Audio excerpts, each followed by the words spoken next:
Ready, start. In the week gone by, global markets retreated from recent record peaks, due to rapid reacceleration in the coronavirus cases. Markets are digesting improved economic data and rising inflation, closely scrutinizing central bank communication for clues regarding the timing, process and magnitude of policy normalization. Meanwhile, US consumer confidence jumped to its highest level in nearly 1 to 2 years in June, with growing labor market optimism as the economy reopens, offsetting concerns about higher inflation. Actually, the global markets were eyeing the release of the use jobs data for June, which is crucial for the US Federation monetary policy decision. Eurozone inflation eased in June in the line with forecasts but is expected to move well above the European Central Bank's target towards the autumn on higher commodity prices.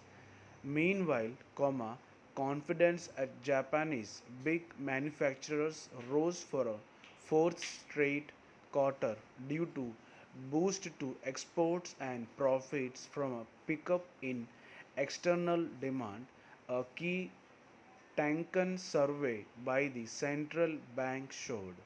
On the flip side, Japan's industrial output posted the biggest monthly drop in a year in May, as a sharp fall in car production threatened to undermine the country's economic recovery.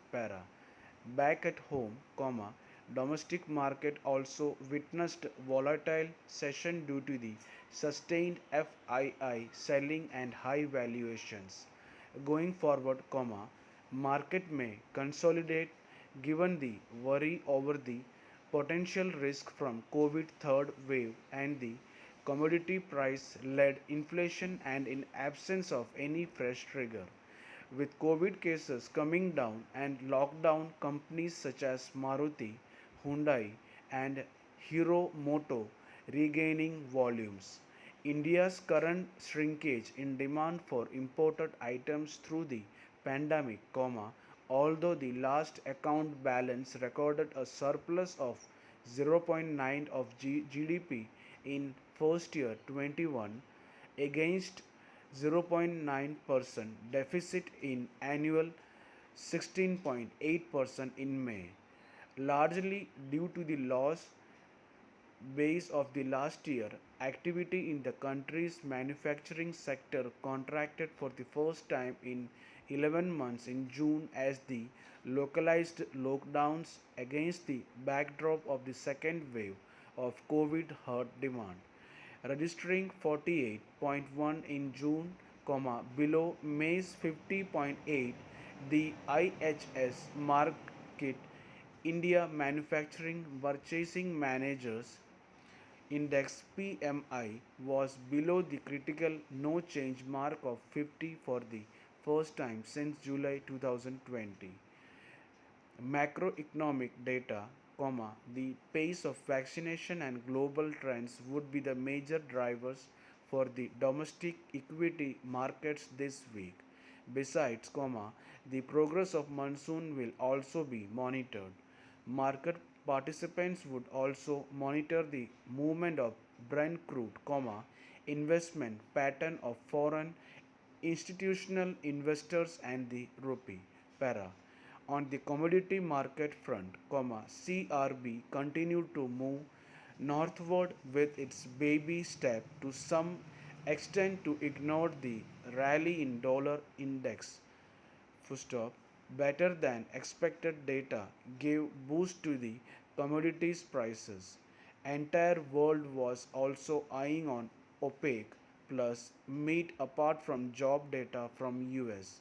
Crude prices jumped further after a disagreement within OPEC Plus delayed a say on output levels, which might cause an inflationary spike in prices. If not resolved, however, its supply fear, which is driving the prices, actually demand is yet to reach the pre COVID level. Global demand for aviation fuel stood 30% below pre pandemic levels in early June and may not recover fully for 2 more years. According to a new study published by the International Energy Forum in bracket IEF, bullion was trading in a range and expected to be the same on lack of triggers. NCDEX June Agridex futures have declined to trade near rupees 1438 from near rupees 1510 levels seen in the first week of May. Progress in monsoon is not even and now it is concern for all. Base metals may revive this week. RBA interested trade decision, ZEW economic sentiment index of euro area and Germany, FOMC minutes of US, inflation rate of Mexico and China, GDP of UK, employment change and unemployment rate of Canada, etc. are few triggers for the market.